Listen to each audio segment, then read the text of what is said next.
Okay. All right, so we will declare the Lowell City Council meeting May 21st, 2024 in session at 7 p.m. Roll call, please. Councilor Harris, Here. Councilor Stratus, Present. Councilor Murray, here, Mayor Bennett, and Councilor Weathers absent. Shall we do the pledge of allegiance?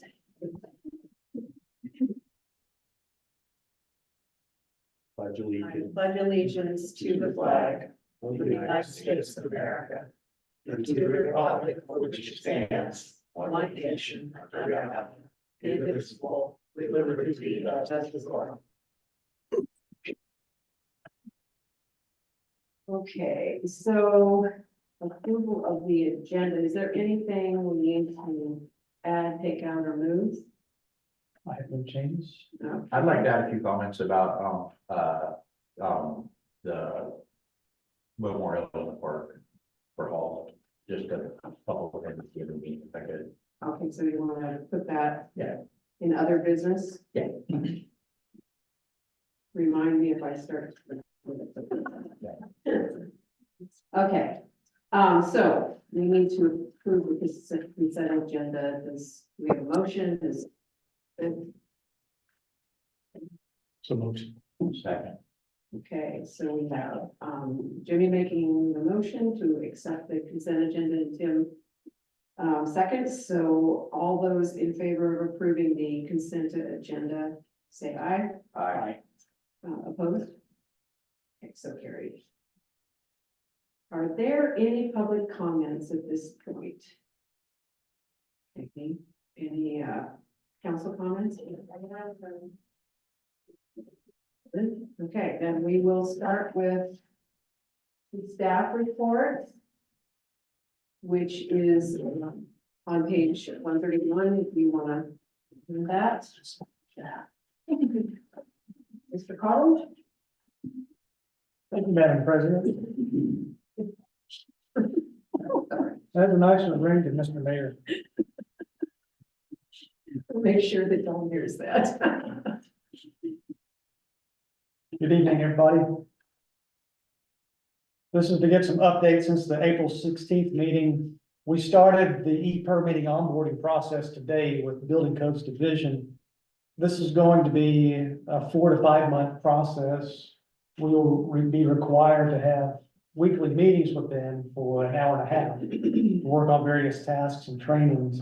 And in addition to that, we're going to have focused trainings for some of the extra modules that we'll be doing. That includes the code complaints, land use applications, public works permitting.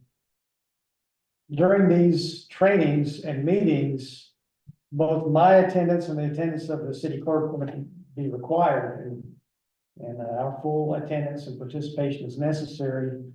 For that reason, I see no other option than to close City Hall during that time frame. The time that we'll be having the meetings is Tuesdays from 1 to 2:30. I'll publicize that fact in the newsletter on the city website. I understand it's an inconvenience, however, this is a state requirement. And like I said, I see no other option than to close City Hall to ensure our full participation in this process. The good news is that it will result in efficiencies for everybody concerned once we get through these difficult next few months. We'll be relying on Lane Council of Governments to provide GIS data for the Building Codes Division to input into the e-permitting system. Building Codes Division also reviewed the draft building fee schedule that you reviewed at the last meeting, and they provided some comments. So we'll have to address those comments. Also did some research into the grading issue. We do have a grading ordinance implemented, but it refers to codes that are not even on the books any longer.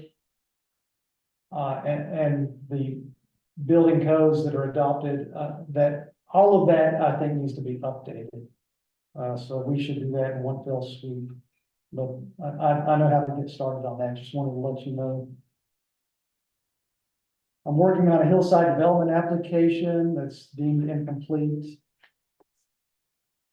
under development activities now. Assigned a new address to a home. Requested a meeting with the Sunset Hills developers so we could start working through outstanding issues. The developer requested time to review the checklist with their contractor and get back to us. Also received an inquiry about constructing an EDU, which would be the first one under our new development code. With the library director, I participated in a presentation during the Oregon Library Association conference. We closed out our ARPA grant funding with the U.S. Department of Treasury. The city's auditors are already starting to send in for requests for information for us to get started on the audit process. It's like we just finished it. But that's how it goes. I sent a support letter on behalf of the Grange for a grant that they're doing. Had a successful parks cleanup day. We've implemented the once monthly payroll, which was previously approved. And I submitted an interest form to Oregon Emergency Management for FEMA reimbursement for our costs for the ice storm. They suggested that I have an information call with their representative just to get a sense for what's going to be involved.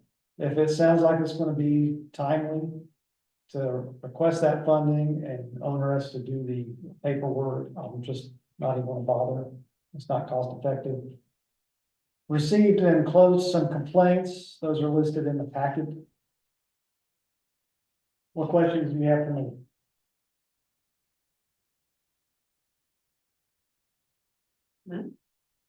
I'm glad you and Peggy presented at that conference. I think that's great. I know you're not a librarian, but it's good professional development, and have a bias for libraries, so glad Lowell was represented there. Yeah, I stood up, I gave 10 minutes, and then Peggy was definitely the star of the show. She did a great job. I'm proud of her. And you skipped over it, but I'm glad that you're talking to that community in Eastern Oregon that's interested in building a library. You know, the state librarians that this doesn't often actually come to completion. So I think that you have some good advice for them. Yes, I've chatted with him before. I wish him lots of luck. Is that it? Okay, then we can move on to Public Works. Max. Can you guys hear me okay? All right, good evening, city councilors, members of the public. Public Works staff report from previous month. Pretty sure Jeremy included in their base packet. So, streets and parks, staff are trying to catch up on mowing citywide. We got a pretty good headway on that today. A few stragglers here and there to take care of. So, Saturday, May 4th, the Parks Committee hosted the annual Parks Cleanup Day. As most of you know, it was a torrential downpour that day. However, still had good participation, not only Saturday, but the following days and the week leading up to that. Only one of the dumpsters out of the 5 wasn't like full. So good thing to be able to offer the public and good participation on that. As far as the street side, staff has called around and requested some quotes for potholes. Obviously, one pothole is not going to be enough to be above the spending authority. So if we're going to do the work and have somebody come out, we're going to have, obviously more than one spot taken care of, get the biggest bang for our buck there. So, water treatment plant, required algae testing for cyanotoxin, the blue-green algae that we monitor for, began this month. This is a state requirement. We have to participate. This will be a 2-week sampling until the end of October, unless we get a result or a hit or something.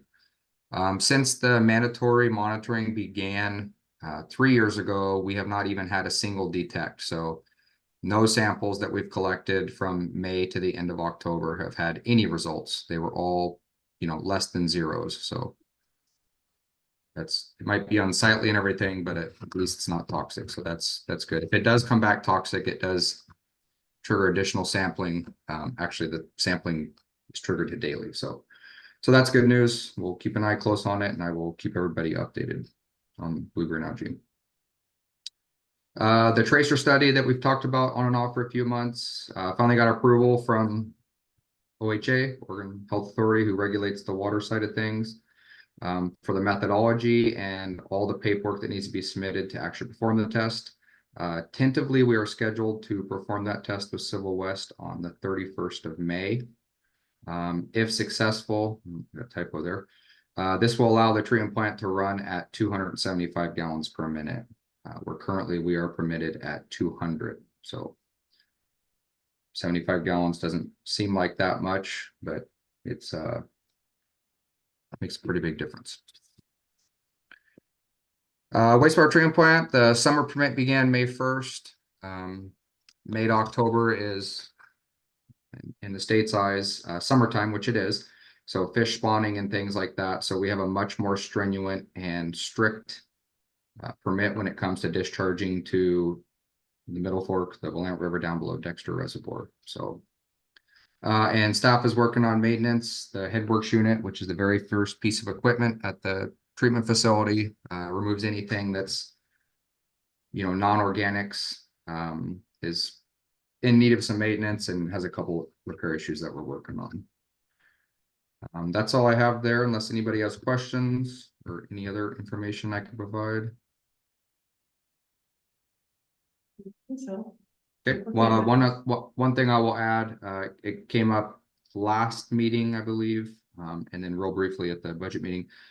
We will resume the conversation, followed up with Jeremy on this, with the county in regards to the cover bridge. This is a very popular time, as everybody knows, for the cover bridge. Most of you that drive that way see that there's 20 to 40 cars there every day on a non-event weekend. And we do have some pretty big events coming up, the boat races, the regattas and everything. So we will resume the talk with that just as soon as we wrap up our priorities we're working on currently. So, and we'll keep you guys in the loop on that, obviously. So. Okay. And that's all I have. Great. Thank you, Max. Yep, thank you guys. Okay, so there's no library report. Not at this time. Then on page 135 is the Lowell Patrol log police report. Pretty standard to me. Anybody have any questions or thoughts on that? 40.5 hours, 2 stops. Yeah.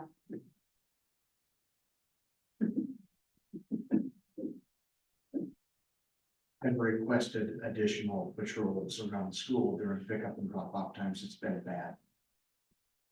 Okay.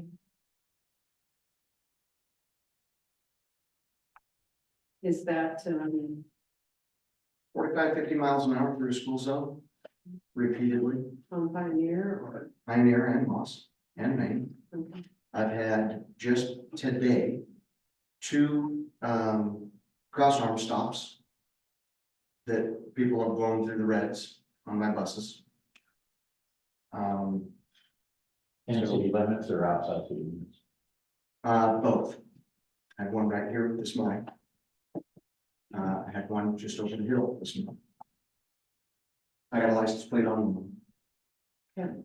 Good. It's good information. All right, next then is the Lane County Mobile Crisis Services. These ladies want to come up here. Mr. Paul, is there anything you need to say? No, they do have a presentation, which I'll pull up here. And that starts on your page 137.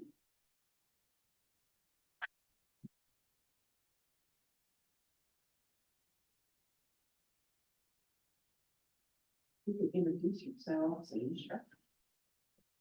Sure. So Sarah McCrory, I'm the project manager with Lane County Behavioral Health, and my responsibility is for operationalizing the program. So I'm really the nuts and bolts gal behind the scenes, getting the van, making sure that we have all the pieces that we need to run the program compliantly.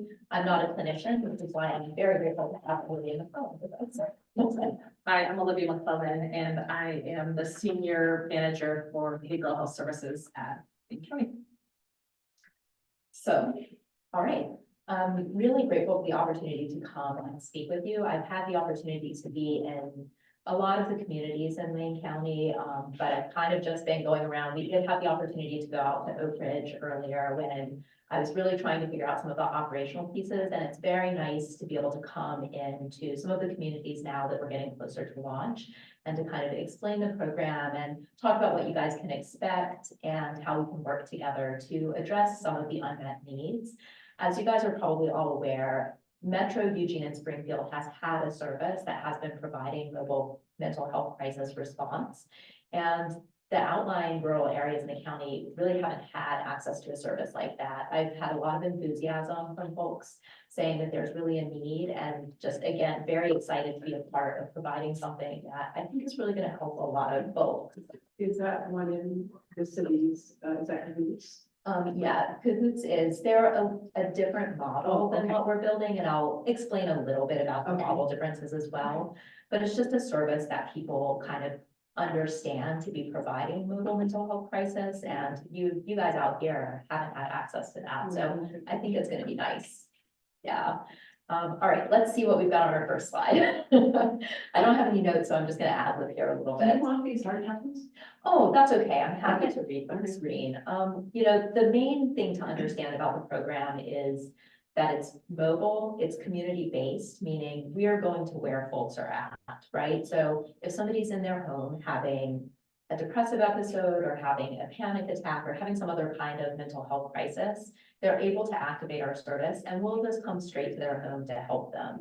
The goal is to help them de-escalate and stabilize where they're at in the community. So that could be, like I said, in someone's home. It could also be in a public space if somebody's having an experience in public that needs to be addressed. We can come there. We can come to civic buildings, really anywhere where we're needed. We're just designed to go to where the problem is at and help address it. Sometimes folks will need a little bit of additional help, and we won't be able to actually serve them where they're at in situ. So the goal then would be to either arrange for them to have transportation that's safe, like a secure transport situation to get in to where they need to go. Maybe that's a hospital, but we'll also be able to transport folks who are voluntarily able to consent to being transported and are safe and aren't at risk of harming themselves during the transport. So we have a lot of options to both help folks where they're at and also get them to places that they need higher levels of care. What else do I want to say about that? We're going to be dispatched by the sheriff's office. So calls will be coming in from the community. There are many pathways that folks can call.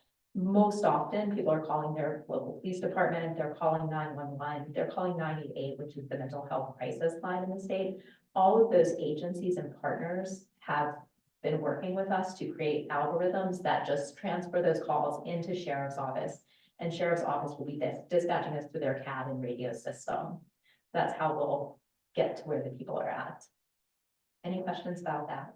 So if the fire department, they would know about that then, and they could call for somebody if they.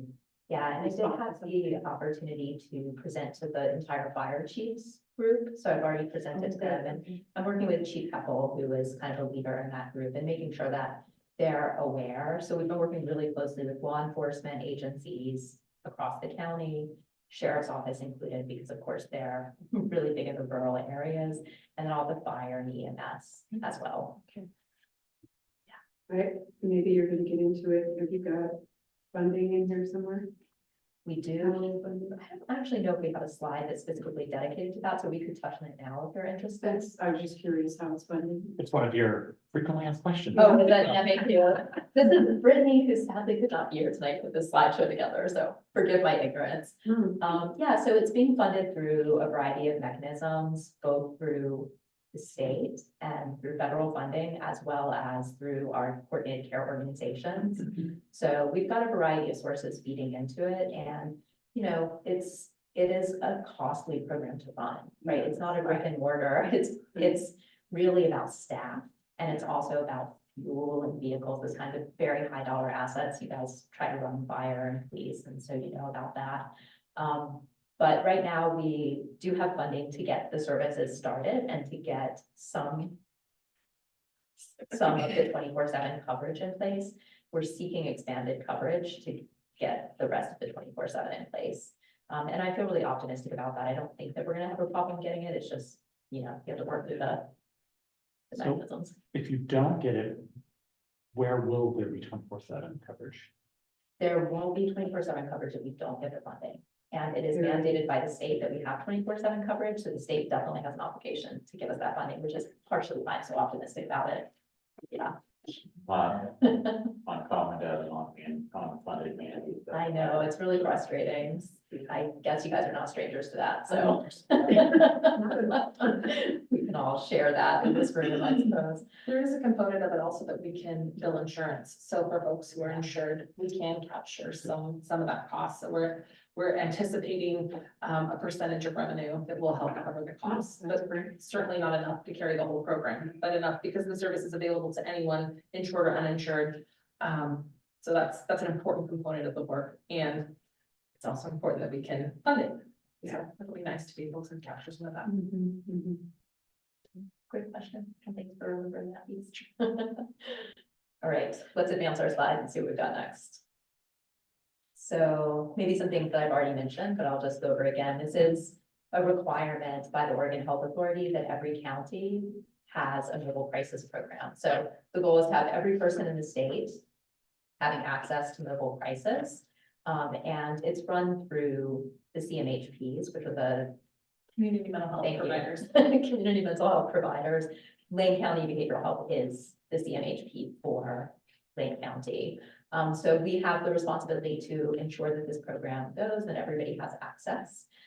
Originally, we had spent some time trying to find third-party contractors that would be able to provide this service, but that came to naught. And so we've decided that having the service run by the county is really the best way to do it. And personally, I think that that actually was a great choice. I think you're going to get a lot of high quality care to folks, and just a more stable service overall. Blah, blah, blah.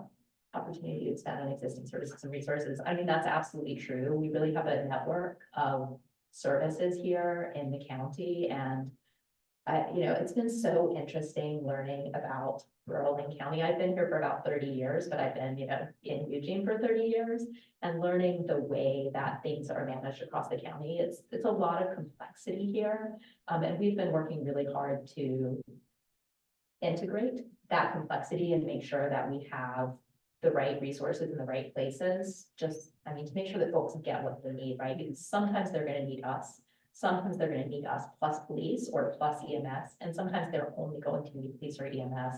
So just making sure that they have that care coordination, which basically means like following up and making sure that folks their care doesn't end there. They can access a therapist if they need it. They can access health and resources if they need it, insurance, that kind of stuff is also built into the program. So we will be providing 72-hour follow-up, and that's really where that piece of opportunity to expand on existing services come in, is that we'll really be able to help folks connect with programs and services that already exist and make sure that they have some continuity of care. Next slide, maybe. Thanks. Okay, this is the fun stuff. This is what I've been working on.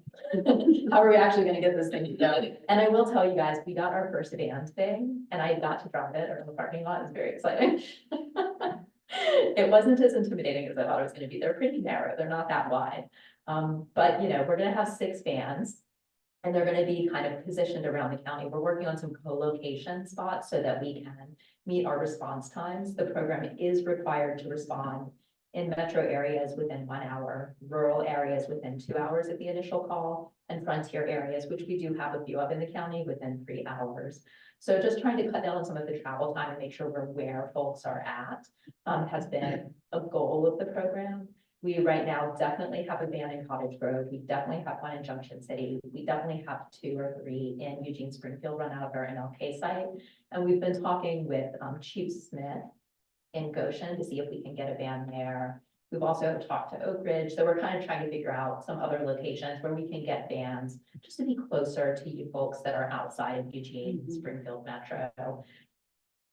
Part of that too is that it's really important that our responders are building relationships with folks in communities. We want people to understand that this is a helpful service. We don't want folks to feel like this is government or Eugene coming in. We just want to be integrated and really help people understand that we're here to help.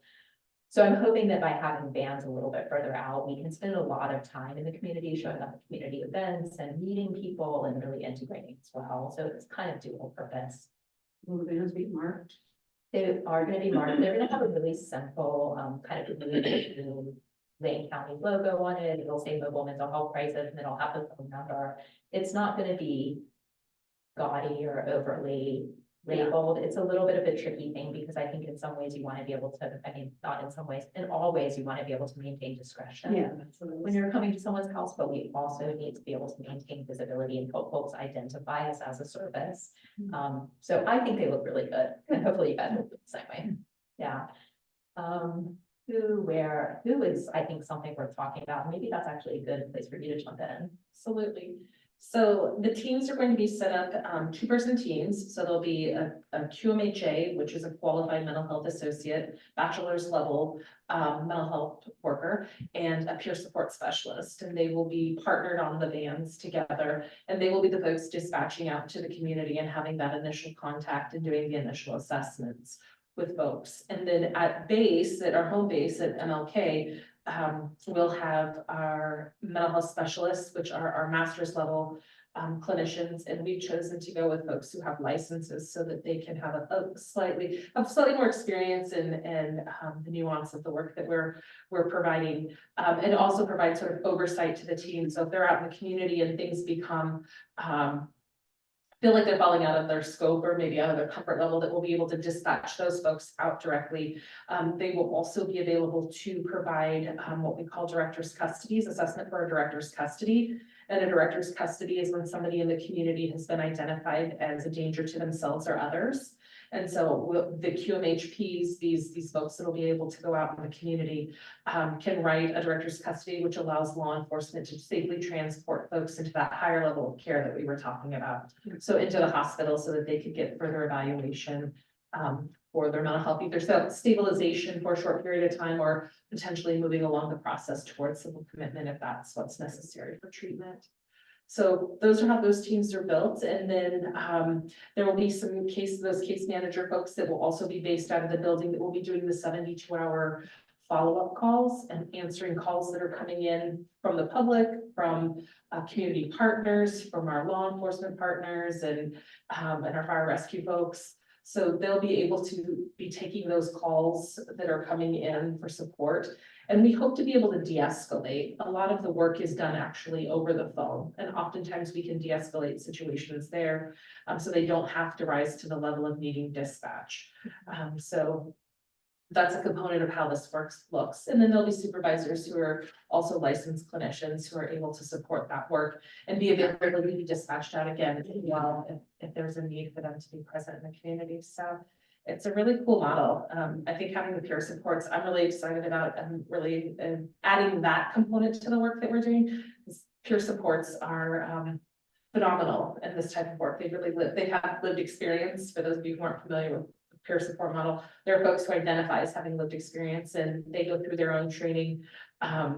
And so I think they just bring a whole different level to the work that's really unique and can really help de-escalate situations when you can really relate to the person that you're working with. So we're really excited about whatever that teams. Cool. Do you interact with the families at all? Yeah, absolutely. So we anticipate that sometimes that might be all that we interact with. That really, this is a voluntary service. So when we anticipate families will be calling, friends, neighbors, whomever is observing this, it won't always necessarily be the person who is in that crisis themselves. And so we are absolutely anticipating working with whomever calls to help the situation. And we can show up and people be dispatched to a call and come out and check, and people can say, no, thank you, I don't want to be seen, and they have that right. And that's when we hope to be able to support those natural supports that are in those folks' life, so that, they can get their own care and support that they need to be able to support their loved one, and also build relationship, because that's something we know is that oftentimes it takes a few times for trust to be built. And so that's built into our model, is being able to do that work. Yeah. My information is a couple months old, so maybe things have changed and it's all good now, but I attended a meeting with our county commissioner, and was at U of L, so in that context, we were talking about potential closure of the University District Hospital and the impact that would have on acute mental health care. Is that still on the table, and is that gonna impact this program potentially, and will that slow this down? Those are two separate, I mean, it's a resource that we use, but it really isn't going to impact the work. You know, the UD closed down already, so we've already felt the changes. Not the BHU, behavioral health unit, no, but the University District Emergency Hospital, which was often where folks went to because of it. Yeah, the proximity. But you Yeah. still have the, excuse me, the unit that you. can Yes. take people. Yes, the behavioral health unit is still there. I was gonna say, where do they go? That's what. No, That's the, like, Yeah, no, they're still there. They're still there. I'm Okay. sorry, I Okay. misunderstood what you're saying. Yeah, the UD in terms of the emergency room has closed, and that was, that did have a big impact. That was very much a safe place for a lot of folks to go to, convenient place. And again, the proximity to the ongoing services behavioral health unit made that transition a lot easier for folks. And I think it's our colleagues, and, you know, we work very closely with both Riverbend and with McKinsey Willamette, who has really stepped up and done their part to take on this sort of new role that they didn't have before. So we're working very closely with both of those partners to ensure that folks, you know, are still getting, Still that. yeah, they're getting their needs met. Right. Yeah. Any other questions about the program itself? We're gonna have bands, we're gonna come to people, we're gonna help them, it's great. All right, let's see what's next. And these bands, just to be clear, the bands that we're having out are for adults 18 and over. So youth services are, we subcontract youth services, and that will remain with, I think they're called Riverview now. Yeah, they changed their name. So is there that kind of service with for youth? Yeah. I don't think we were. I would be happy to send you guys some information Yes, in a follow-up please do. email. I know Riverview Center for Growth has been expanding. They have held a contract with us for not very long. And so they've been ramping up their services as part of being contractors for the county to serve all youth countywide. And so we're kind of helping them spread the word right now and helping people connect with them so that they can learn more about their services as well. So how are you gonna spread the word? Because So community meetings like this is starting in June. We're also gonna have a full-on public information campaign that will include, you know, ads on Hulu and radio spots and printed material. So we'll have coming up a lot of media about it that will help folks. TikTok. maybe there's something. TikTok, I don't know if the county has a TikTok. Actually, I know, that's Jason. Yeah. Here in the city. So will law, Engage with youth. will law enforcement automatically route it if the call mentions it's a youth? Yeah, dispatch has the call algorithm down, so they know how to triage their calls. Yeah, so it's not up to the individual to know, but it needs to be done by the time they get to sheriffs. They'll be taken care Well, I of. think it'd be good to find a way to let our citizens know Yeah, that this is available, so they have that handy. yeah, so we'll definitely get some flyers and Okay. all of those ad spots will be out, and I do know that the public information officer who's putting that together is really thinking about you guys and other small rural communities, making sure you have the information. I'm so glad that law enforcement will route. I work in the university and we deal with a lot of mental health issues. Yeah. And in the past, we had to be the one to know to make that call. Right, But now we just call one dispatch and they ask, you know, pro forma questions Yeah. and they are able to route it correctly. We don't have to know about it. So I think that's phenomenal for our citizens who might not know about this program. They just know what to say. yeah, if they get to 911, if they get to 988, if they get to any of these services, then those folks on the other end of the phone know how to help them get to us if that's what's needed. I'm actually meeting with, I think his name is John Johnson with the University of Oregon Police Department next week, so excited to talk about how we're gonna grow that more. Very excited to talk with him. Yeah, he seems really enthusiastic about the work we're doing. So, Definitely wants those flyers for the parents. Yes, He's chomping at the exactly. bit. Okay, so current status, where are we at? As you guys know, we have a band that's fully outfitted. It's very exciting, and those are gonna be rolling out about every 2 weeks until all 6 of them are done. We've got uniforms. We are currently hiring, and in fact, if you guys know of any folks who may want to do mobile crisis work, they're qualified. Our job postings can be found on our website, and Olivia is currently interviewing and hiring folks. it's been a little bit easy for us to find the peer supports and to find the QHAs, the folks who will be the bands. Finding those master level folks, they're just a hot commodity right now. It's a really tight market for mental health professionals, licensed mental health professionals. So I do anticipate that it may be a little bit of a longer range. And the thing that the kind of expectation setting that I'm doing with everyone, and I want to do with this group as well, is that the number of vans that we have on the road is directly influenced by the number of staff that we can hire. So if we can get all of those staff folks on board, then we'll have all 6 vans going. And I have no way to know at what pace they'll actually hit the road. I know that on July 1, we will have a van. We'll have at least 1 van. And I really optimistically am hoping for 2, and it would be so awesome to have 3 ready to go by July 1st, although the way hiring is going. I suspect it's going to be 1 on July 1, but we're gonna have that, and we're just gonna keep at it, keep hiring, keep recruiting until we can get those vans stood up.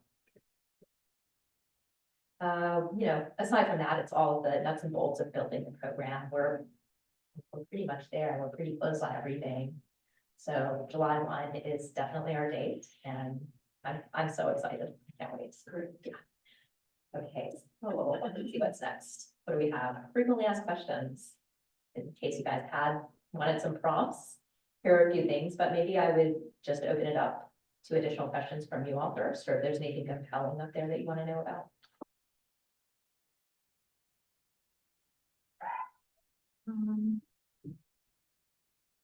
Really answered all my questions, because really is the law enforcement one, because I was just worried that, you know, if people said the wrong thing on the phone, it wouldn't trigger a thing, but Right. We don't need to know what's out of scope, because Yeah. we all have experts who will help guide these questions to the right people. The other interesting thing too, Jimmy, is, you know, we've been meeting with law enforcement every other week. We have kind of dedicated meetings with folks, and a lot of what we've been talking about are the gray areas, right? There's a lot of gray area with this. Is this a mental health crisis, or is this a substance use disorder? Is this something that rises to the level of needing EMS, or does it not? And the fact is that a lot of that gray area will be worked out in real time. Yeah. They'll be picking up the phone and talking to Olivia and being like, hey, this is what's happening. What do you think? And so building those strong partnerships with law enforcement and with EMS has been where a lot of our focus has gone, because you can't answer every scenario and you can't plan for every scenario, but you can build strong relationships where you trust each other enough to pick up the phone and ask. Right? We've been meeting bi-weekly with all the law enforcement agencies. We've invited all the law enforcement agencies and our fire rescue folks to meet and just have this conversation every other week. We're sitting together for an hour, asking questions, thinking of things that'll come up. They have a wealth of experience. Our dispatchers know so much, and they've been great at sharing their information and sharing cross jurisdictions, which has been really lovely in terms of looking at how we can be effective and efficient and what's worked here and what hasn't worked, and making this process feel, I think, so much more secure as we launch, that people are feeling comfortable. And really, there's no wrong way. Worst case scenarios are, you know, we both arrive and we make a decision who goes. So that's sort of, and I feel like, you know, medical, law enforcement and EMS do that all the time. Like, what's the priority here? So I don't think it'll be any different from that. And it's really, like Sarah said before, like really building these relationships. So if we have a team that's, you know, sitting in Goshen or sitting in Pleasant Hill that gets dispatched out to Lowell, hopefully they'll be building relationships with whoever they get, you know, whoever's coming out here. If they're arriving with an officer, if they're not, they're EMS, local, whatever it is, that they'll start building those relationships so they know, oh, these people are on the bus at this time, and, you know, this is who we're going to be working with, so that you have that trust built. Sounds great. I do like that question. What is out of your scope? So do you want to do that? So out of our scope really is, I mean, if the call comes in and violence is present, like if we're aware that somebody is brandishing a weapon, or that there has been an attack, or that there's anything that potentially can put our folks at risk, that is really out of our scope. We're gonna have law enforcement go in and assess. And if they can assess and safety can be secured, we certainly could come behind if it's appropriate to provide that support. So that's. And law enforcement would be able to. Yeah. And that's, like I said, that's the importance of building those relationships, so we know what's happening and that we have that trust, that there's safety. So that's, I would say that that's our number one. is really danger. Yeah. That there's actually some danger. We're really, as Sarah mentioned also, it's very nuanced in terms of, substance use disorders and mental health. There's limited what we can do if somebody is, grossly intoxicated. That is not really a mental health issue at the time. They may have that in conjunction with other disorders, but if somebody's, well, you know, a drunk and disorderly on the corner, that's not going to be us responding. That's gonna be law enforcement responding. Again, if they get there and an assessment's made, and oftentimes what we find with, especially in smaller communities, is folks know the folks that they're responding to, and so they can assess whether or not law enforcement does a great job of assessing whether or not that's something that they really need to call us in for. And so again, building those relationships so that there's that trust there, that if they're asking us to come out, that they know that it's really a mental health issue that we're going to be able to support. It's a tricky one that comes up a lot in our community. I would say other things we're not doing, we're not resolving domestic violence. Correct. We are not doing death notifications. We're not doing street outreach. So if there's not a mental health component, but you have an indigent person or somebody who's on the street that maybe needs water, needs a ride to detox, needs those more street outreach services, we're not able to provide those within scope. We're also not providing harm reduction supplies. So we're not handing out needles, Narcan. We will carry Narcan and we will absolutely administer it if the situation is warranted, but we're not distributing Gotcha. harm reduction supplies. That's not part of our scope. That captures everything. I think so. With cahoots in place in the Eugene Springfield metro area, and you guys standing up your organization, are you guys going to be operating in those same parameters, or are you guys operating exclusively outside of the metro area, and cahoots will maintain their presence within metro area? So the work that we're doing is different. So we're doing mobile crisis, and mobile crisis is federally legislated. So there's specific obligations that and specific requirements that are necessary for you to be able to be considered a provider of mobile crisis services, as well as to be funded to do that work. And so Cahoots does fantastic street outreach. Like Sarah, you've heard her say it a few times. They really focus on being able to sit with somebody, stay with somebody, sometimes for 6-8 hours to try to figure out what's going on to get them connected to services. Ours is really that mobile triage. We're coming in, we're assessing the situation, we're determining what needs to happen in terms of getting somebody to safety, de-escalating a situation, keeping them hopefully in their home if that's safe, not getting them to the place that they need to be that's safe, and moving on to the next call. So we're not doing that all those other pieces that Sarah just mentioned. There's transports as well. Yes. Well, I have It's, seen Cahoots help in that kind of situation where there's a mental crisis. And seeing them transport. Yeah, they just have a different scope. The other thing that I actually neglected to mention is Cahoots also provides some medical scope, and we won't have any medical scope. Gotcha, gotcha. If there's something medical going on, EMS needs to be So there. really, there's a place for both of you. Yeah, exactly. Well, and you can't have too much. Right, right. Not in any county. Yeah, that's Nowhere. Yeah. Other questions? Maybe no. Anything else you can? I'm excited. I am too. Thrilled. 100%. Exciting. I think it's a, very needed service. I think that a lot of debate in society across the nation about. Previous to this, I heard we had sheriffs who don't want to respond to a health crisis, and there's been a lot of issues where maybe the law enforcement isn't trained as well as they could be to deal with mental health crises, or maybe something that's happening as well as they could have when in a situation. Yes, and there's been a lot of debate, a lot of lawsuits, a lot of litigation over negative outcomes from law enforcement responses to mental health crises. I think it's great that you guys are teamed up with them, because I think that's needed to address the situation in the best. I understand that it's a part of the challenging position to be in, to be the only people that you get called to an area is, law enforcement agent.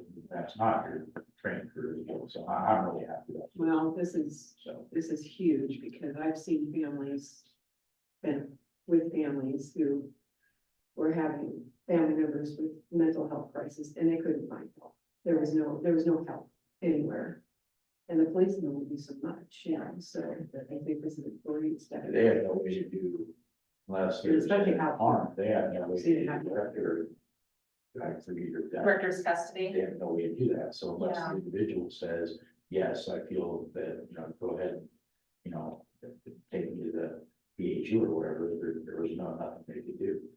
Yeah, law enforcement have different tools than we have, right? There's value in the work that they do and we appreciate that. And I mean, I was just listening, one of your citizens saying, boy, they wish they had more access to the officers. So we're hoping that in our role, we can help support folks so that officer can be redirected to do work that's necessary. And we know that there are a few officers, the sheriff's department, we are part of public safety budget for the county and we work with our sheriff's department quite closely. And we know that there's a lot of need for the work that they're doing. So hopefully us being in place allows them to do the work that's, creating a different type of safety. That we get to do the mental health safety and the thing. Yeah. This is amazing. I'm very excited, I'm very happy about this. And I hope that this is a cute triage, that this leads to more services once you're past that. point, Yeah, because right. That's where we are Because that's. hugely lacking. The stabilization center is coming, and you guys will hear more about that as it develops. I think it's a 2026 launch date now. So I think, it will be challenging with the lack of higher tertiary care as our program stands up, but, we're all in it together and we're just gonna keep doing the work. Well, you gotta start somewhere. You gotta start somewhere. A positive step is a positive step. Exactly, Right. exactly. Thanks you guys for having Well, us. thank you so Yeah. much. This has been awesome and we'll look forward to flyers and Yeah, more we'll get you information all of that we can distribute to our. Ready to work. Yeah, and feel free to reach out if you need us to come out and talk, if you have other spaces where you feel like it would be good for us to connect with the community. You can have a booth at the Blackberry Jam. Yes. Somebody actually mentioned that today. Exactly, I think that's on one of the lists, so. I'm not being facetious. I think it's a good- Seriously. No, we're looking for all the opportunities Well, to connect. And there are people from outside of the community. So it's not just. Yeah, no, it's really perfect. Thank you so much, guys. Thank Really you. appreciate it. Great night. Thank you. Thank Good you. night. Okay. All right, so we are now in old business and we need to look at, page 144, which is the motion to approve a agreement for improvements with the Lowell School District regarding a new building construction approved under land use application, etc. Mr. Cottle? All right. Let me just pull up a picture here. That's good. All right, I'm just gonna recap some things from the last meeting, and we also have the school district's architects online answering questions that might come up, and the districts, I see the district's facilities manager is here too. So I'd like to kick off by just sharing a picture to explain what the district's asking, why they're asking for it, and what the options are. All right, these two arrows show where the sidewalk is supposed to be according to the approved plan. The site plan that the planning commission approved. The space in between those arrows is where that sidewalk is supposed to be. As you can see, it's supposed to be parallel to the curb. Between the curb and the sidewalk, that's where the planter strip is supposed to be. One of the difficulties is, as you can see, there are two utility poles right here. So they would be required to be moved in order to do the frontages as they're supposed to be done. But you can also see the difference in grade here between the northwestern door and the curb. You can see a little bit better if you go out there in person. It's a little more pronounced than this picture shows. But for them to extend directly from the door to the curb, there's such a high grade there that a step would be required, which in the architect's email explains that that would not meet accessibility requirements. So the placement of the sidewalk where the strip is supposed to be is so that there can be appropriate connectivity and meet all the slope requirements leading up to the door. And then secondly, to talk about the easement issue or the encroachment in the right of way. There's two corners of the building on this side here that, according to the survey, encroach into the right of way. I had some information from the engineer and the attorney, city attorney in the packet that explains why it's beneficial to have something that legalizes that encroachment. Unless we want to enforce our rights under that, I think it's beneficial to memorialize giving them permission to use, to encroach into that right of way. So there are a few options here. And I'll pull the packet up again. Option one is to approve the revised agreement for improvements. The parties will delay their full planter bed extension until phase two, which is at an as yet determined time. With the revised agreement, I will approve a one-time modification to allow the temporary sidewalk that will allow the city to issue the certificate of occupancy without having to require a surety bond. The second option is to keep the agreement for improvements as is, require the district to obtain a surety bond in the amount of 150% of the mutually agreed upon construction costs. Upon receipt of that bond, we can issue a certificate of occupancy. Or option three, to keep the agreement as is, require the full frontage improvements, and do not issue the C of O until that's complete. I'm requesting a decision tonight on which option to implement. And if there are any further questions, I'm sure the district's representatives will be happy to address them. I'm happy to see the architect address my question about whether there was a necessity for this one. Looks like if they had three, this one could get away with it, but because they only have two, there is no way to hit the There's no way. 66% or 60%. So Well, I don't want to hold them up, so we have to pick one or two. For them concerned. But,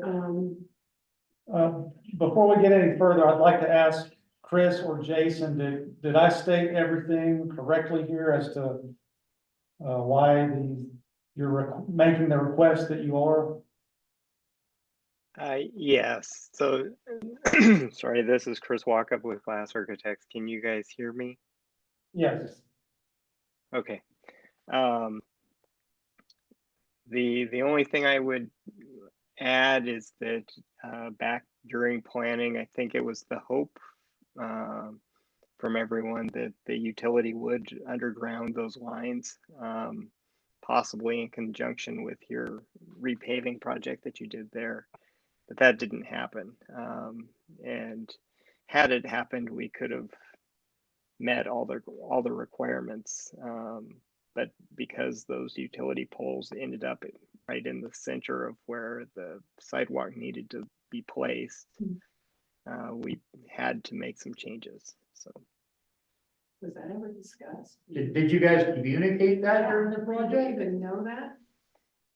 yes, To who, the utility company or the city?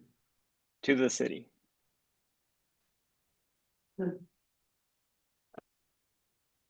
Max raising his hand. Max? Can you guys hear me? Yeah. Yeah, I was glad you said that, Chris, because I was gonna leave a comment at the end. So, as I'm not sure if you guys remember, we did end up doing a change order to put sleeves under the road during the repaving. For every current system supplied by electricity there, they're marked, they're curb to curb. At the time during our project, not the one that Chris is referring to, we did request that Lane Electric attempt to put the poles under during construction of the road at the time. Anyways, it didn't happen. They'd already replaced a few of the poles after the 2019 snowstorm. So, I mean, I guess they had a good valid argument about not spending the money again. However, before construction began on this project, I specifically remember meeting with you, Chris, and Jason, and the former person at the school. We did reach out to Lane Electric again several times. It took a little bit to get a response, and at the time, this has been at least 2 years now, right, Chris? Because we were in the Yes. early stages. The answer was they did not have plans to do that, nor were they asked. And we referred back to when the street job happened, and it just never went any further than that. They have been asked. I brought it up one other time since then when they were roughly about 50% complete. And at this time, there was no plans to relocate the utility poles. So, but yes, it was brought up to the city, and It it was. was brought up to Lane Electric more than one time. Okay. Well, then that's not just ignored. Oh, and I expect the school district to provide a surety bond for something that's completely out of our control and maintain it. Is pulling money out of our general fund and teaching students and providing services for our students that I feel is unrealistic. And I doubt you can answer this question, but is there any plans for when phase 2 would? That's yet to be determined. It's completely budget driven. Right, well, I figured that, so. So, I mean, in our 5-year, 10-year plan that we are looking at revising soon Mhm, and updating, we would love to have that phase 2 within that. right, I can guarantee you that. yeah, no, I know you all want it. That's- The reality is we have leverage through loans to get to the position that we're in now. The new superintendent's goal is to pay down our debt services. Yeah. Rather than continue to, Well, we understand that. So- Yeah, okay. yeah, that will be addressed in our revisions for our 5 and 10-year plan that will take care of. Okay, I'm glad you bring all those up. yeah, 'Cause I will say that I'm not gonna support, the surety bond, no, I don't think so either. but here's the negative rub to it. There's a lot of discussion about this, so correct me if I'm wrong, but I believe one of the things we talked about is not linking the planner strip to phase 2, because we acknowledge that phase 2 might not ever happen. So we had talked about wanting to put some surety in there that if the utility poles were changed, if Lane Electric decides that they need to put them underground, that we would expect the school to then come back and correct this to bring it in original compliance. That it was not connected to phase 2, because we all acknowledged, that might not ever happen, so why talk about it? But if the utility poles do change, for whatever reason, we would like this to go back to the original design, which is not reflected in option 1. So whether the poles are moved because phase 2 happens or Lane Electric elects to go to underground utilities would be your modification of option 1. Right, where you win Powerball and you decide to Yeah. donate to the school to do this.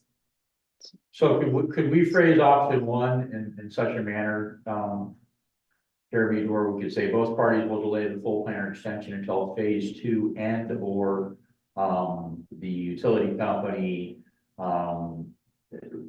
replaces and it would end up being 4 power poles.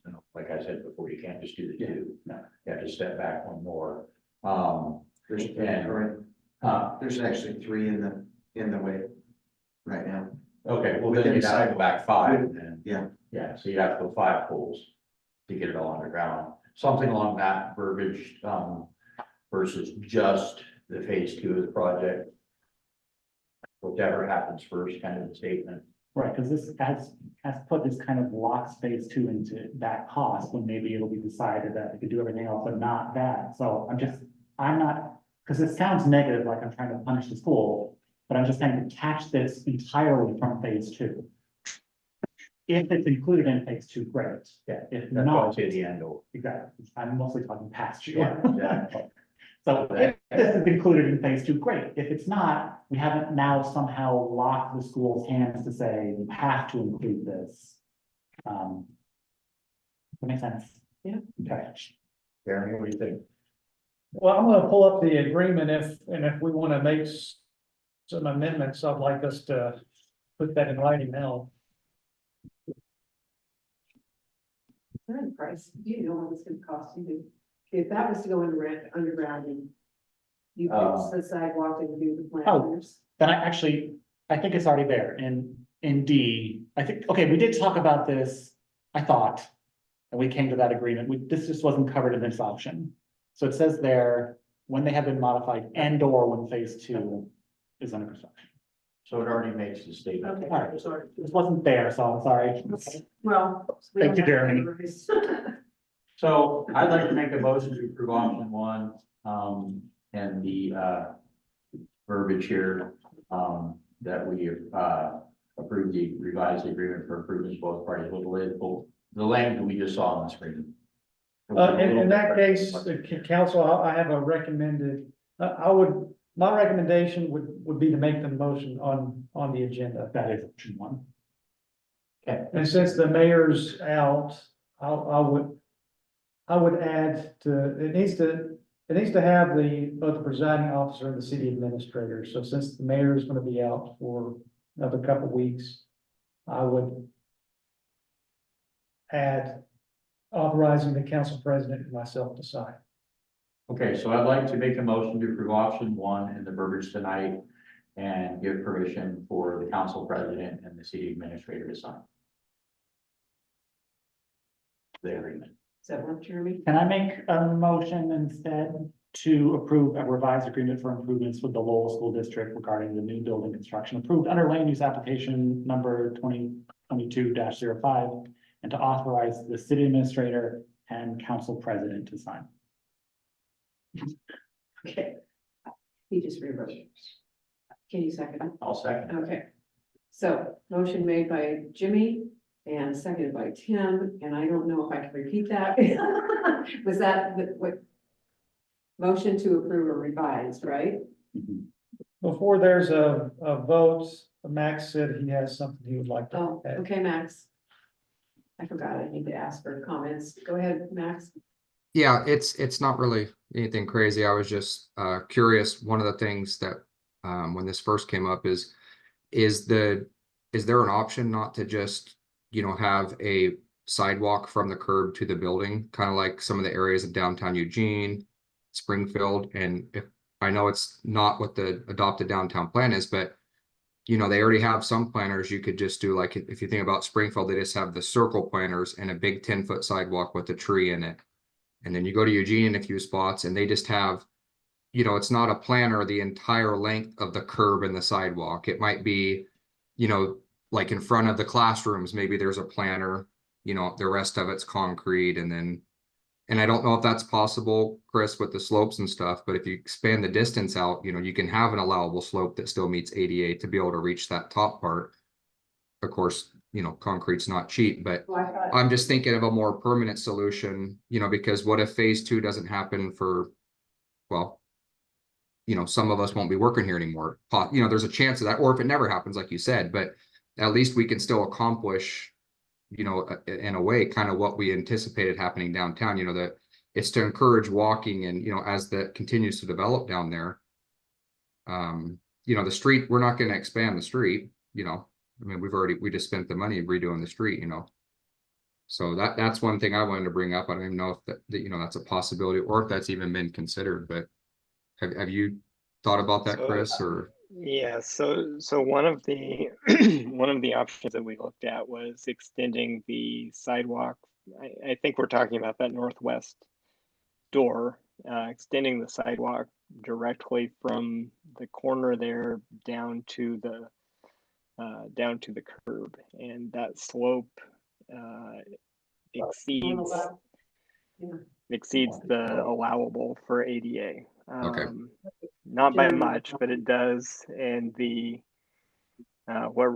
main thing that causes an issue is the requirement for a 5-foot by 5-foot landing at the end of each of these slopes. So if you slope more than, well, in that 5% range and hit the landing, that landing has to be at 2%. So you end up with a landing at the door, a landing down at the sidewalk, and then an additional factor that's difficult is the curb cut for the bus barn.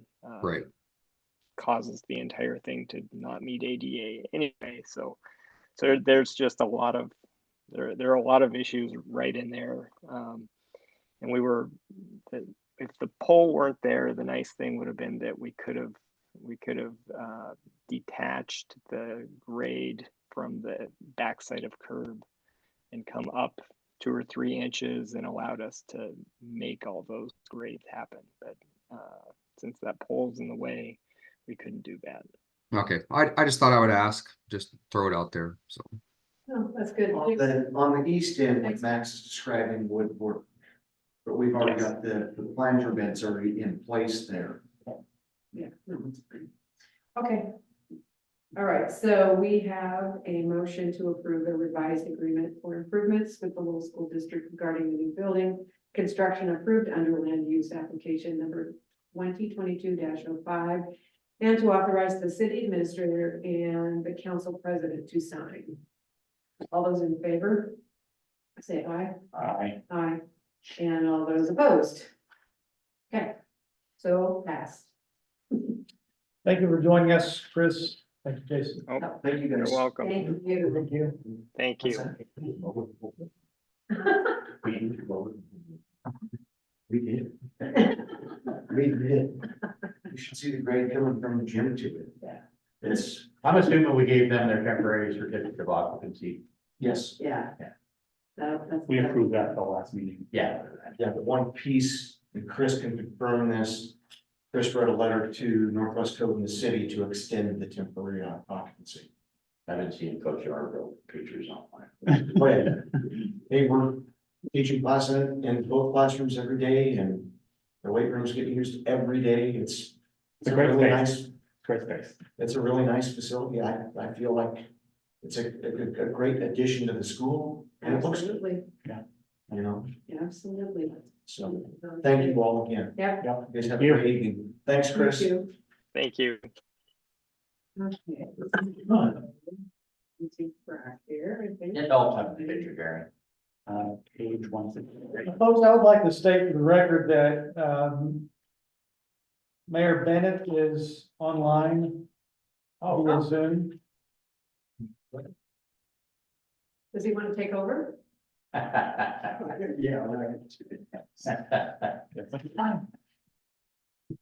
So Okay. he indicated during the vote, he voted aye. Okay, he did. Oh, okay. Way to participate, Don. And I think that no is about taking over, so. That's what You're in I charge. call, that's what I call dedicated. Okay, so we are now in new business. Follow up on budget committee discussion regarding local option capital levy for East First Street repair. And that's on page 163. Question, are we doing anything about the encroachment stuff tonight? That's down in new Further down? business. I thought Further that'd be down. next. Yeah, we do have an answer to that easy answer. So yeah, that's coming up, but in the meantime, we're going to talk about, East First Street. And remember, we put it onto the, council to have a discussion tonight. I was hoping for Maureen to have a discussion, so that's a shame. Well, I think we know how, Maureen. Yes, that was pretty clear. But, Jeremy, do you Mayor- want to speak to this? Yes, if I may, to ensure there's a full participation on this issue and considering everybody is not with us Okay, tonight, and considering there's no urgency to this, I suggest postponing this until a later meeting. that sounds good. All right, so we will move that to our next meeting, provided we have everybody here. Okay. So then we'll move on to approval of 2024 city administrator for fees. What page are you on? That's page 157.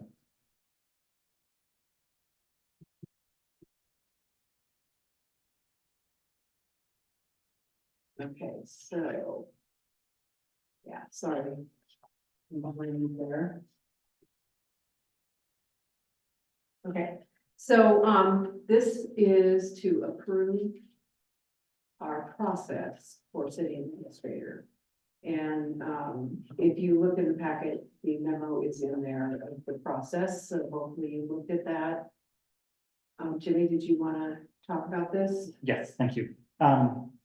It's substantively the same process that we discussed last time. After the meeting, I had a chance to talk to our city administrator about timelines, and Jeremy felt, and I agree, that he's comfortable pushing this forward a little bit. We can still meet his contractual deadline, and that gives him a little bit more time to get past the budget process. So instead of expecting his self-evaluation at the end of May, we bumped that forward to the June 7th.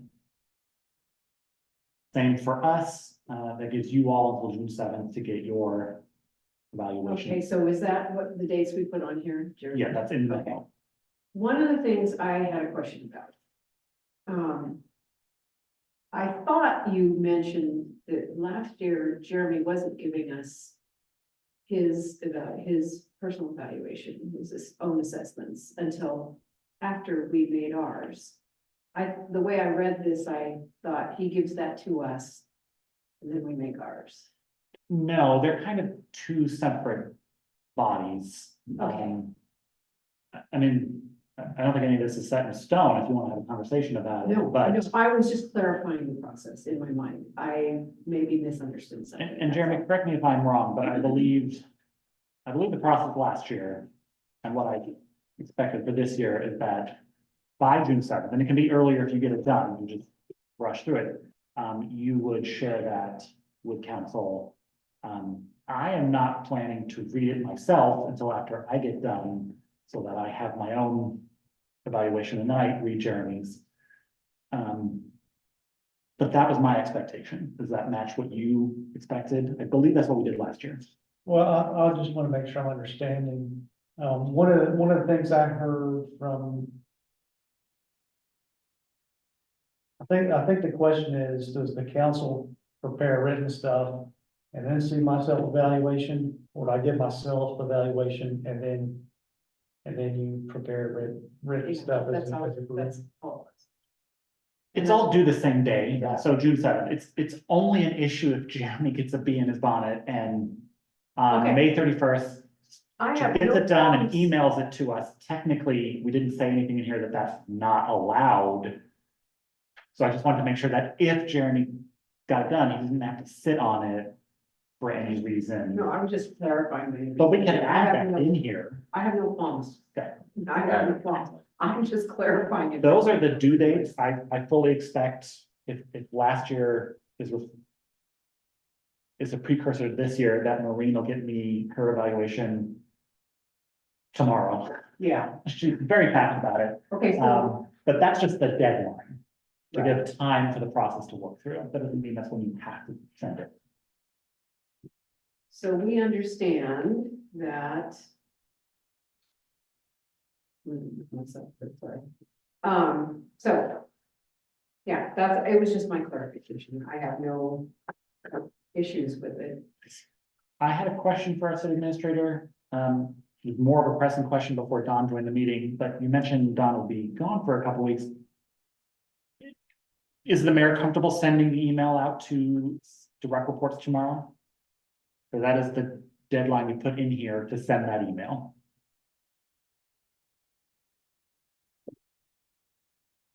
Don, can you hear us? Still there?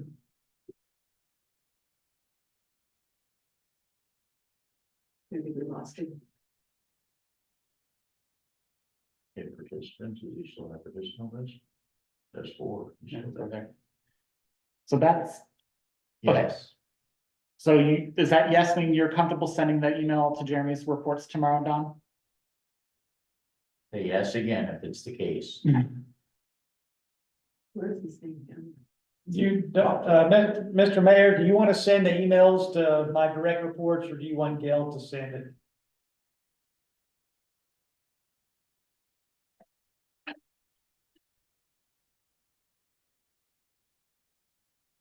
What did he say? Tomorrow is the next day? We have it in the, Mr. Mayor, we have it in the process that tomorrow would be the day that you would send the email.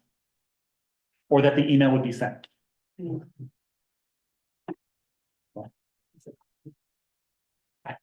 I do have the email, the form Don sent last year Oh, good. that I forwarded him, and it is gonna be, okay, Don will do it. He's Okay, got the prompt, great. okay.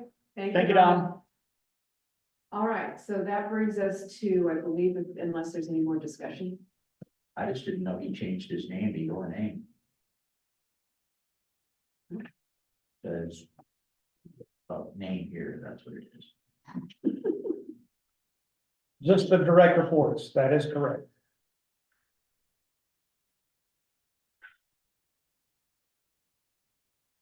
Okay, so we need a motion. I'll make a motion to approve the 2024 city administrator evaluation process set forth in the city administrator's May 17, 2024 memo, and to appoint, insert Jimmy Murray's name here to compile the summary and detailed evaluation reports if Councilor Murray accepts it. Okay. He does. So you're All right, second. Can I so second that? Second. Tim made the motion, Jimmy seconds. So any further discussion? All right, we have a motion, a recommended motion, have a motion. I move to approve. What? Okay. Yeah, I move to approve the 2024 city administrator evaluation process set forth in the city administrator's May 17, 2024 memo, and to appoint Jimmy Murray to complete the summary and detailed evaluation reports. All those in favor say aye. Aye. Those opposed? So moved. Okay, Always a pleasure working with you all. It'll be good. It'll be good. okay, so now we are at the motion to approve the right-of-way license. This is and where we're gonna, Well, yeah, this is where I was confused. Seems like we have a bunch of verbiage up above relating to this issue. well, that was old business and this is new business. Okay. Well, we had to amend, I was, you know, that was to give them the occupancy and to discuss the, you know, the, agreement. maybe that's why I missed this thing work back, yeah. And That's it. this is on page 170. Yeah.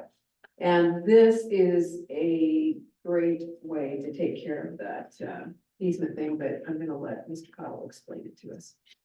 All right. At the agreement for improvements we looked at during the last meeting, there was a subsection in there that said they're gonna ask us for an easement, and we're gonna give it to them for the areas that are encroaching into the right of way. There was a lot of discussion on that particular issue. The city attorney and I had a conversation about this, and we came up with something that's a lot easier than an easement, less paperwork. It's just a license to use right away. As you can see, it's just a one-page piece of paper here that says we give them permission to encroach into the right of way for as long as that structure exists. That way, 10 years from now, if there's different administrations, people don't get along, the school district doesn't have to worry about us telling them to shave off that portion of the building. Jeremy, an easement would have required a cost from the school, and this doesn't. Correct. Yeah, this This is is, great. it's This is great. great. I agree. It's, Thank you for working on this. yeah, because this gives us something on record without going through the major hassle Or making them of spend more anything money. but an easement. Easier for them than us. Okay, so any questions, further discussion? So we need a motion to approve a right-of-way license. And, ma'am, I would just rephrase it to authorize the council president to sign. I'll make a motion to approve a right-of-way license agreement with the Lowell School District and to authorize the council president to sign. And the city administrator, I think it's both. Is it? Both? I don't need to sign. Oh, no, okay, sorry. Okay, and you, I second. okay, so any other discussion? All right, so we have a motion to approve a right-of-way, a license agreement with the Lowell School District and to authorize the city, council president to sign. All those in favor, say aye. Aye. Opposed? So moved. Okay. So now we need to review the emergency community water assistance grant. And that's on page 174, Mr. Call. All right, I just want to present to you the grant application that I'm going to be submitting on or later this month for the Emergency Community Water Assistance Grant Program. I've included the preliminary environmental and engineering report in there that that gives the most information about the project compared to the actual grant tabs that I'll be filling out. As you can see, the engineer is proposing a sedimentation basin to the north of the existing water treatment plant.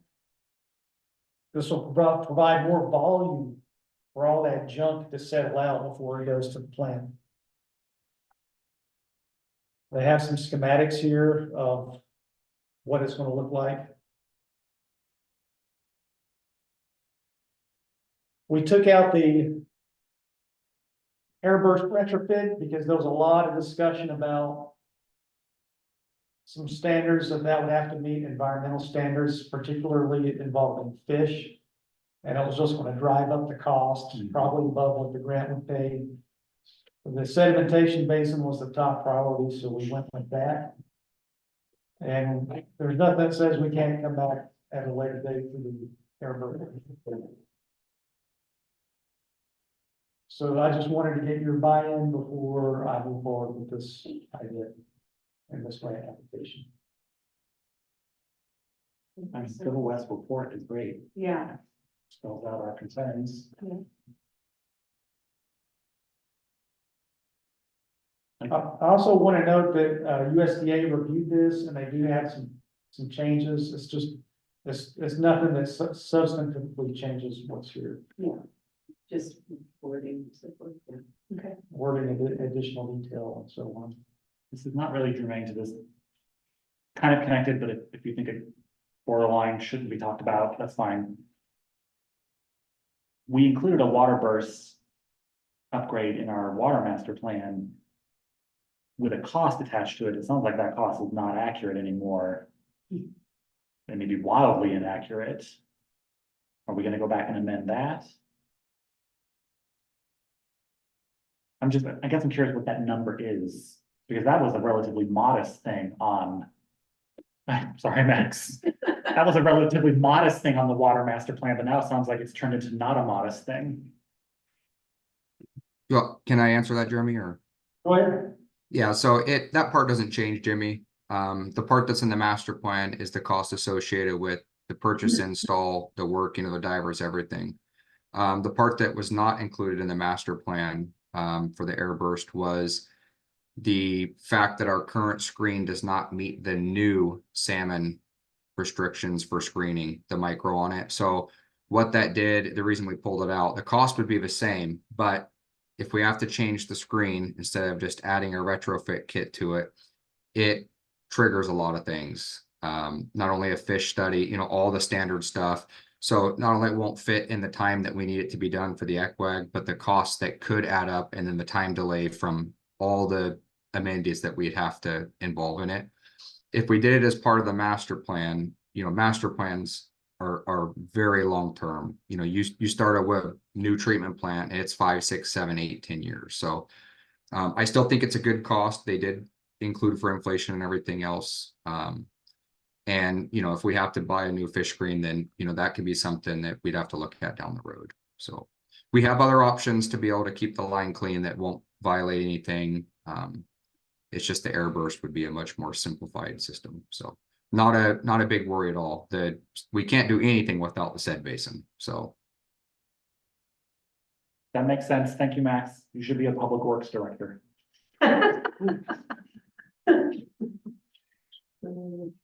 Anything else?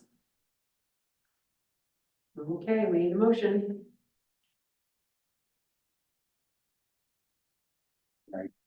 I'll make a motion to authorize the city administrator to apply for an emergency community water assistance grant up to 1 million for water treatment system improvements in response to the Lookout Point Dam drawdown. Second. Okay, we have a motion made by Jimmy Murray and a second by Kim Stratus. Any other discussion? Just out of curiosity, so we've talked about a couple things tonight. So first of all, we're calling this an emergency water grant, right? And second of all, we're looking at closing out ARPA funds for the ice storm. How come, did anybody, I mean, was there ever any discussion with the governor about declaring a state of emergency in the communities that were affected by the drawdown to gain FEMA or ARPA funding to deal with these situations outside of this grant that we're trying to get? That's a good question. I don't know the answer to it. I know that her office put out a lot of communications on, what some of the other communities, especially,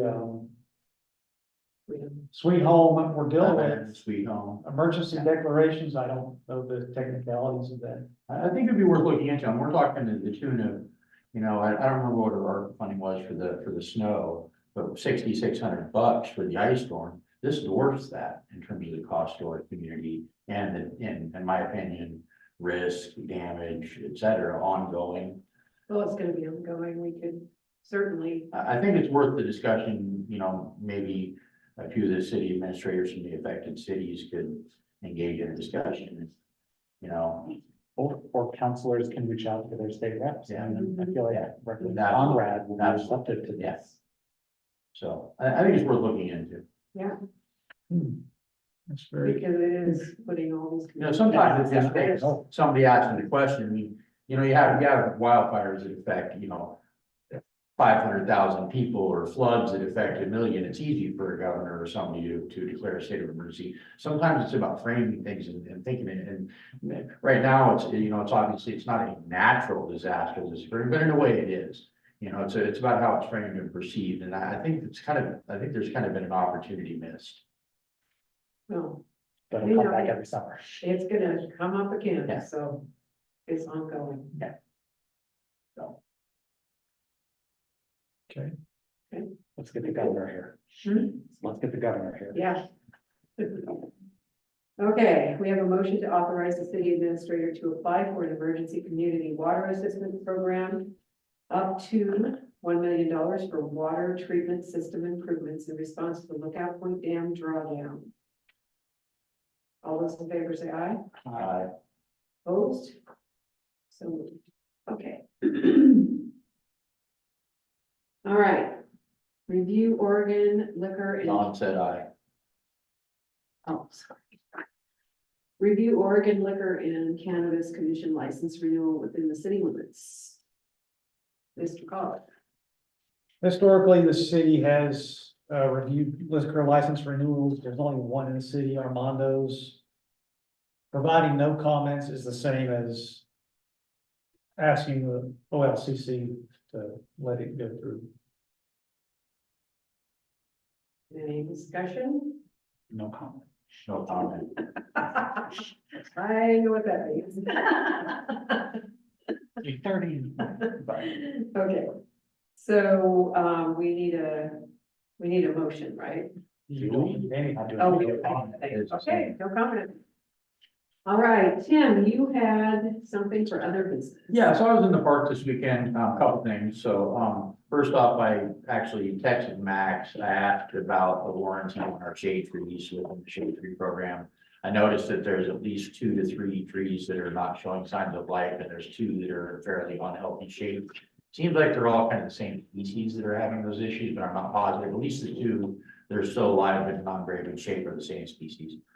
So one thing is if Max said we had a year warranty on those, I'm not sure where we're at in that clock, but I would like that to be addressed to if they're still under warranty to get those replaced. Second thing, I noticed that there's the nice bench there. And so I was thinking across from the bench,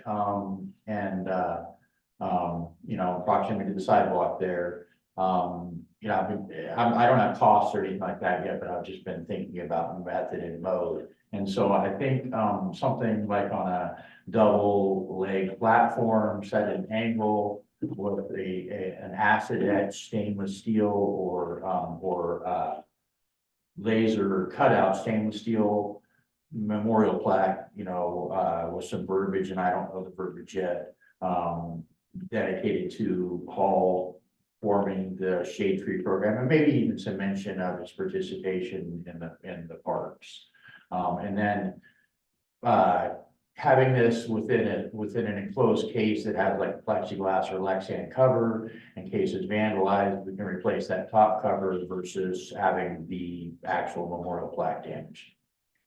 So that's kind of, and then either a case around it, probably either acrylic, some kind of composite, or I don't know if wood's appropriate, but like a composite or a metal case around it, and then a way to replace that plexiglass shield in case somebody does vandalize it, scratches it, burns it. We see all those kind of things in our plaques at work. So I thought it was more of a permanent solution and a way to deal with mitigate vandalism in the future, and save our investment on the more expensive part of the more.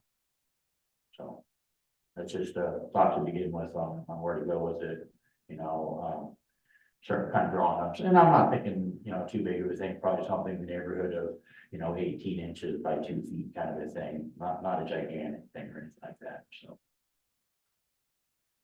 So how would we, I think that's just informational at this point, I can start looking into figuring out, I can get a hold of one of the metal companies in town and find I out say the cost of, cost and yeah. So, and come back later with cost, but that's kind of the vision I had for where that bench was at, so, people could sit there and think about it. Is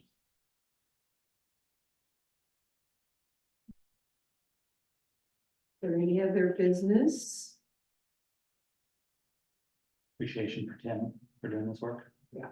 It was either that or I was gonna put like one of the, have you guys ever been to like the Grand Canyon or somewhere, they have the binoculars, like you can put money in it, like to look over. I was gonna put those over at Paul's house, looking across the street.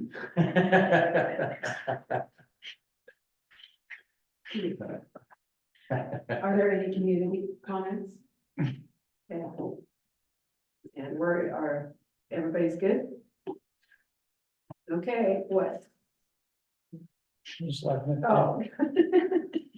A good laugh. Okay, then city council meeting is adjourned at 8:32.